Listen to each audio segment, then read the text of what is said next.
Imagine the 16th century, a time of grand discoveries, brave explorers, and an unprecedented flourishing of empires. Spain emerges on the world stage, a true superpower whose might seems limitless. Its domains stretch from the vast expanses of Europe to the uncharted lands of the New World, from the Philippine Islands to the Andean peaks. Its fleet, the famous Invincible Armada, dominates the oceans, and its army, the tercios, is considered unbeatable on the battlefield. And most importantly, gold and silver flow like a river from the Americas, filling the treasury and promising unheard-of prosperity. It seemed that nothing could stop this empire on its path to eternal greatness. Yet, just a few decades later, this colossus begins to falter and then collapses entirely.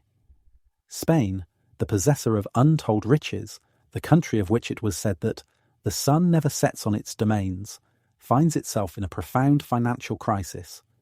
It didn't just face difficulties, it declared itself bankrupt, and not just once, but a total of 4 times. How did this happen?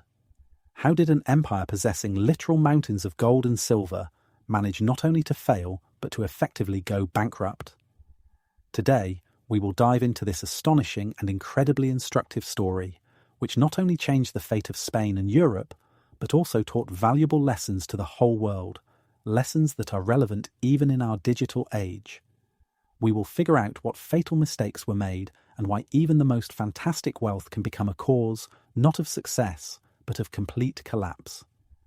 Let's start our journey with the first and perhaps most paradoxical aspect of the Spanish tragedy, the curse of wealth, which in economic science is often called the Dutch disease.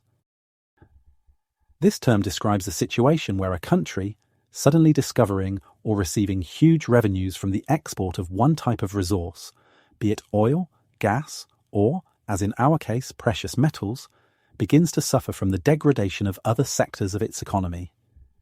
Imagine, in the late 15th and early 16th centuries, after the voyages of Columbus, Magellan, Cortés, and Pizarro, Spanish conquistadors actively explored the New World.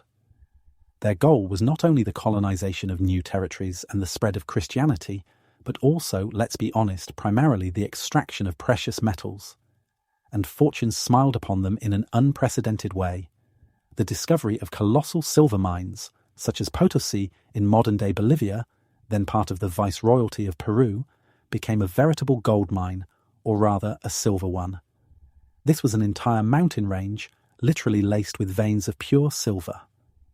Over a century and a half, from 1500 to 1650, a truly astronomical amount of precious metals flowed into Spain from the American colonies.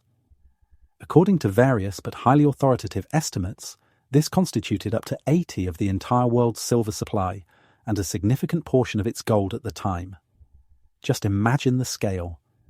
These weren't just chests of coins, these were entire galleons loaded to the brim with ingots, regularly crossing the Atlantic Ocean, delivering unheard-of wealth to Seville. One would think that in such a situation, the country should have become an absolute economic leader. One might expect Spain to use these unprecedented revenues for comprehensive development, building modern factories and manufactures, introducing advanced agricultural technologies, erecting new ports, roads, and universities that would bring stable income and create prosperity for decades, even centuries to come. However, the Spanish monarchs, primarily Charles IV and his son Philip II, succumbed to the temptation of easy money. They chose the path of financing current, sometimes very ambitious but largely unproductive projects. And the main such project was endless and costly wars. Let's look at specific examples. Charles V, being not only King of Spain but also Holy Roman Emperor, was constantly drawn into conflicts all over Europe. He fought with France for control of Italy, with Protestant princes in Germany, and with the Ottoman Empire, which threatened the eastern borders of his domains and the Mediterranean. Each of these conflicts required colossal financial investments. Mercenary armies were incredibly expensive. They had to be paid, fed, equipped with weapons and ammunition. And after Charles V, Philip II ascended the throne and continued this policy. He fought with the rebellious Protestant Netherlands, which sought independence, supported Catholic forces in France during the religious wars, continued the struggle with the Ottoman Empire, and of course attempted to invade England with his famous but ultimately doomed Invincible Armada. Each of these military conflicts required enormous, simply incredible financial resources. Mercenaries, the construction and outfitting of warships, artillery, gunpowder, provisions for huge armies, all this cost a fortune. American silver allowed the kings not to worry about where to get the funds. Why raise taxes if you can just wait for the next fleet from the New World? Why develop your own production if you can buy everything you need abroad? And herein lies the tragedy. While in England, France, and especially the Netherlands, manufactures were actively developing, these were large workshops where workers, often by hand or with simple mechanisms, produced goods in large volumes. Spain practically ignored this process. In England, the production of woolen cloth flourished. In the Netherlands, textiles and shipbuilding. In Italy, banking and luxury goods. And in Spain? Why develop your own labour-intensive and often less efficient textile industry if you can simply buy high-quality English or Flemish wool for American silver?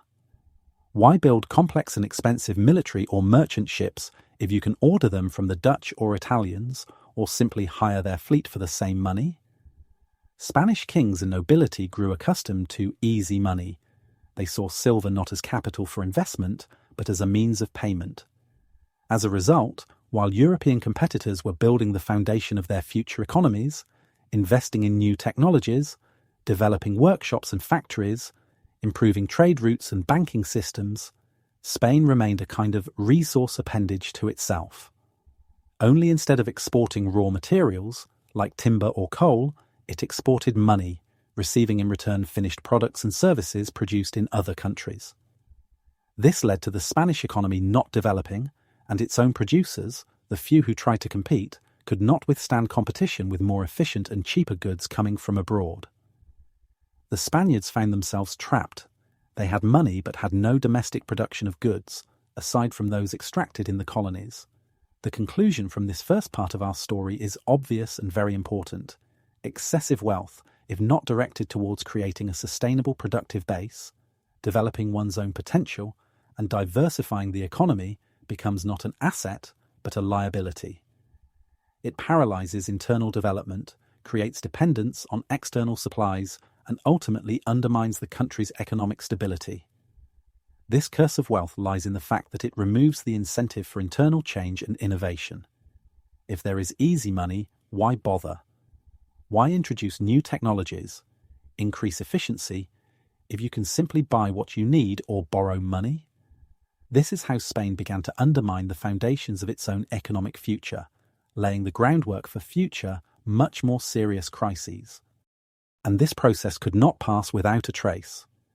It led us to the next aspect, which directly followed from this situation: inflation.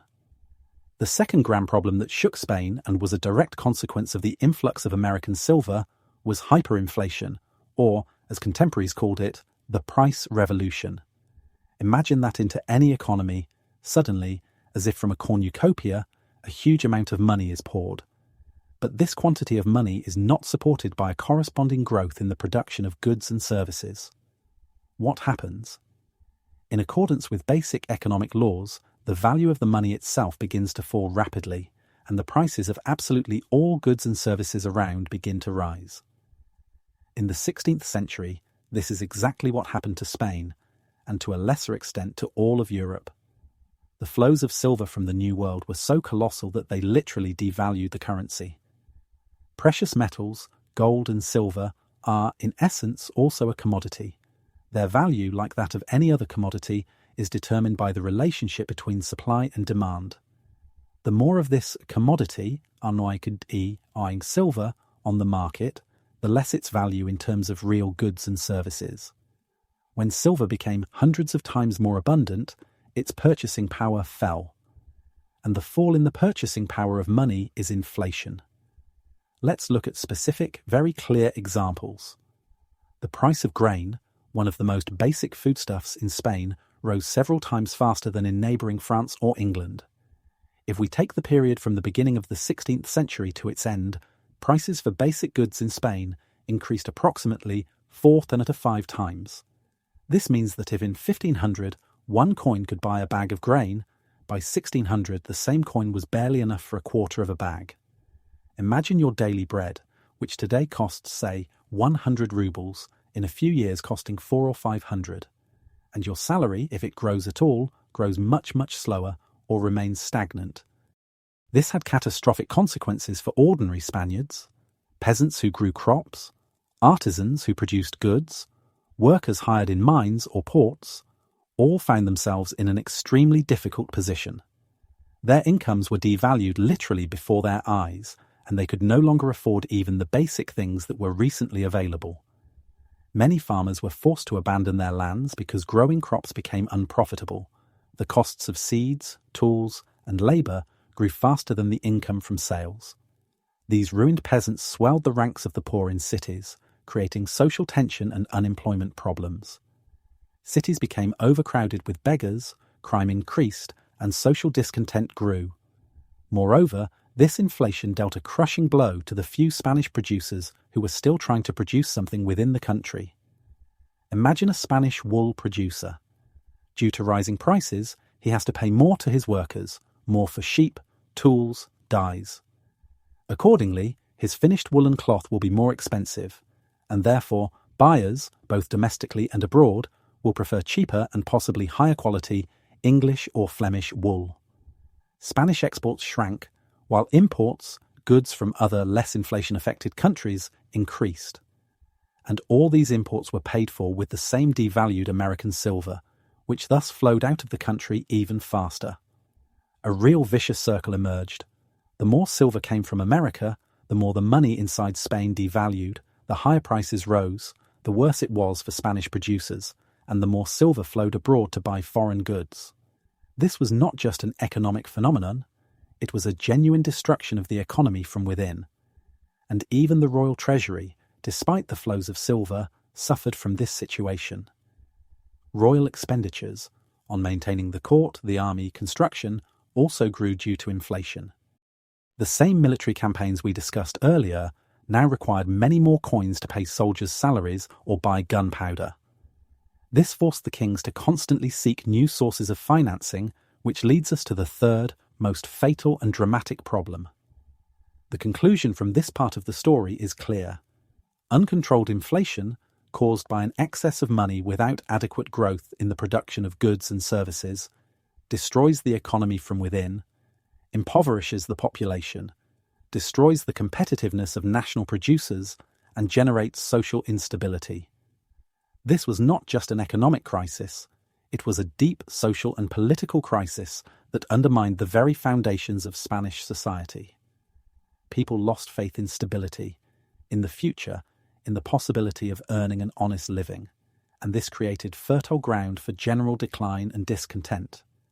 And so we come to the culmination of the Spanish tragedy, a series of state bankruptcies that finally crippled the Spanish Empire and entered history as the brightest example of financial irresponsibility.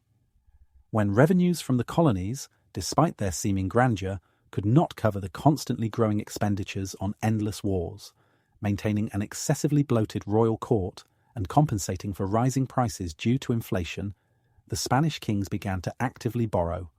And not just borrow, but take on huge, colossal debts from the most influential and wealthy European bankers and trading houses of the time. Among them were the famous Fuggers from Germany, Genoese bankers, as well as Dutch and Flemish financial houses. Imagine this situation. The king, instead of pursuing a strict budgetary policy, cutting expenses, or developing the internal economy to increase tax revenues, simply takes out new and new loans. He hopes that tomorrow another caravan with silver will arrive from America, and this will allow him to cover all debts. But tomorrow often did not come, or the silver was insufficient, or it had already managed to devalue due to the same inflation. This led to Spain, being the richest empire in the world in terms of the volume of incoming precious metals, becoming a chronic debtor living in constant financial fever. And this financial fever led to catastrophic consequences. From 1557 to 1607, Spain declared itself bankrupt a total of 4 times. Just think about these dates: 1557, 1575, 1596, and 1607. Each time it was a blow, not only to the Spanish economy, but to the entire European financial system. What does state bankruptcy, or, as it is now called, default, mean? It is when a country declares that it cannot and will not repay its debts to creditors according to the original terms. It is tantamount to a major bankrupt declaring himself insolvent. This was a disaster for everyone. For creditors, such as the mighty Fugger family from Augsburg, it meant the loss of huge sums of money they had lent to the Spanish crown against the security of future silver receipts. Some of these banking houses, due to the Spanish defaults, found themselves on the verge of complete ruin. For Spain itself, it meant that its reputation on the world financial market was completely undermined. No one wanted to give it new loans, or they did, but at exorbitant, simply usurious interest rates, which only drove the country deeper into the debt pit. It was a vicious circle from which there was practically no escape. Let's look at a specific, very illustrative example, the default of 1575. At this time, Philip II was waging a very difficult and costly war with the rebellious provinces of the Netherlands. Spanish soldiers, who were the heart and backbone of the famous Spanish tercios, went for months without pay. When news of the crown's bankruptcy arrived, their patience snapped. The soldiers simply stopped obeying orders and in some cases even staged large-scale mutinies and riots. The most famous and tragic example is the Spanish Fury in Antwerp in November 1576. Unpaid Spanish soldiers sacked one of the richest trading cities in Europe, killing thousands of civilians. This event not only became a terrible humanitarian catastrophe, but also further alienated the Netherlands from the Spanish crown, strengthening their resolve to fight for full independence. The economic consequences of these bankruptcies were terrible. A slowdown in all trade, a drop in investment, a general decline in production and prosperity. Each default was like a hammer blow to the fragile financial state of the empire. Instead of developing steadily, Spain was constantly battling financial chaos, losing trust and funds. The main conclusion of this, perhaps the most dramatic part of our story, is extremely important. Thoughtless extravagance, excessive spending financed by endless borrowing, and a complete lack of budgetary discipline inevitably lead to financial collapse, even if the country seems incredibly rich at first glance. Spain, possessing everything necessary for prosperity, colonies, flows of silver, a mighty fleet and army, essentially strangled itself with its own hands. It became a victim of the illusion of wealth, not understanding that true sustainable prosperity is built not on temporary abundance, but on rational management, investment in one's own development, innovation, and competent planning. So we have traced 3 key interconnected steps that, like steps downward, led to the financial collapse of the once great Spanish Empire. First, the curse of wealth, or Dutch disease. When the abundance of American silver was not directed towards developing its own industry, agriculture, and infrastructure. Instead, easy money financed endless, draining wars and a bloated royal court.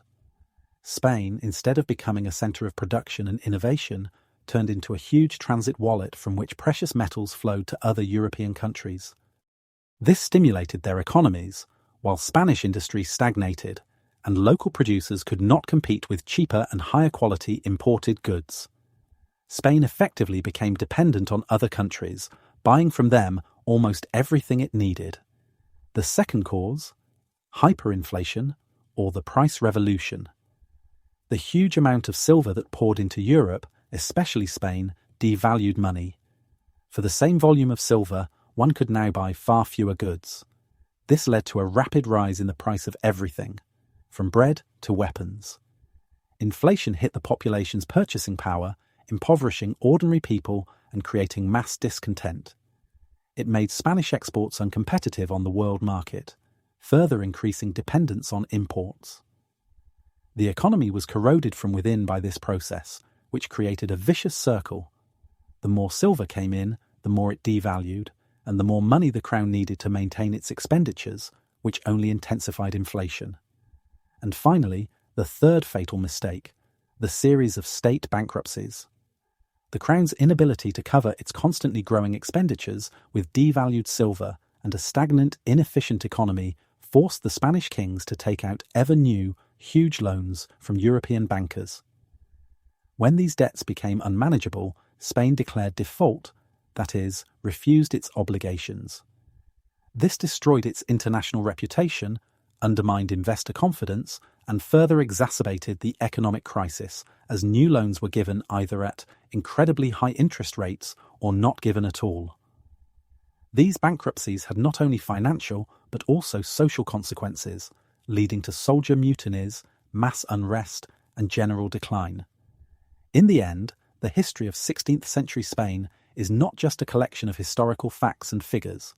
It is a powerful, instructive, and unfortunately often repeated lesson for any state, for any organisation, and essentially for any person managing resources. It shows us that wealth itself, its presence, is not a guarantee of success, stability, or prosperity. On the contrary, it can become a cause of collapse if there is no competent management, foresight, and strict discipline. Spain possessed all the resources to become the undisputed and prosperous leader of the world for many centuries, but missed this grand opportunity due to a series of fatal errors in economic and financial policy. This story is relevant today. It resonates with modern economic challenges. Today, many countries rich in natural resources such as oil, gas, or minerals face the risk of falling into the same Dutch disease. If these countries do not diversify their economies, do not invest in the development of new technologies, industry, and education, they risk remaining dependent on a single resource, making them vulnerable to fluctuations in world prices. Excessive printing of money by central banks without adequate growth in the real production of goods and services can lead to the same inflation that undermines the welfare of citizens. And thoughtless accumulation of debt, whether by the state, corporations, or even private individuals, ultimately inevitably leads to a financial crisis and, in the worst case, to default. The history of Spanish bankruptcy teaches us fundamental principles: the importance of long-term planning, strict financial discipline, constant investment in human capital development and innovation. It reminds us that the true power and resilience of a country lies not in mountains of gold or oil wells, but in its own people, their knowledge, skills, their labour, in the development of advanced technologies, and in the creation of a complex, diverse economy. If the Spanish kings had invested their untold wealth in developing manufactures, stimulating inventions, in educating their citizens, in building efficient infrastructure, if they had created favourable conditions for entrepreneurship, and not only financed wars and bought foreign goods, the history of Spain, and perhaps all of Europe, could have been completely different. This lesson remains incredibly relevant to this day, reminding all of us that the path to sustainable prosperity lies through the wise management of resources, the creation of real value, the encouragement of labour and creativity, and care for future generations, and not through wastefulness, the pursuit of easy money and the illusion of endless abundance. 16th century Spain is a clear, very vivid, and unfortunately tragic example of how one can lose everything while possessing literally everything one could wish for. I hope this deep historical excursion has made you think and perhaps reconsider your own views on economics, resource management, and the value of true wealth. If you enjoyed learning this fascinating and instructive story, don't forget to like this video so I know you appreciate this kind of content. Be sure to subscribe to the channel so you don't miss new videos, and share this video with friends who might find this topic interesting. And of course, write in the comments what other historical lessons or economic paradoxes you would like to explore in future episodes. See you next time on our channel.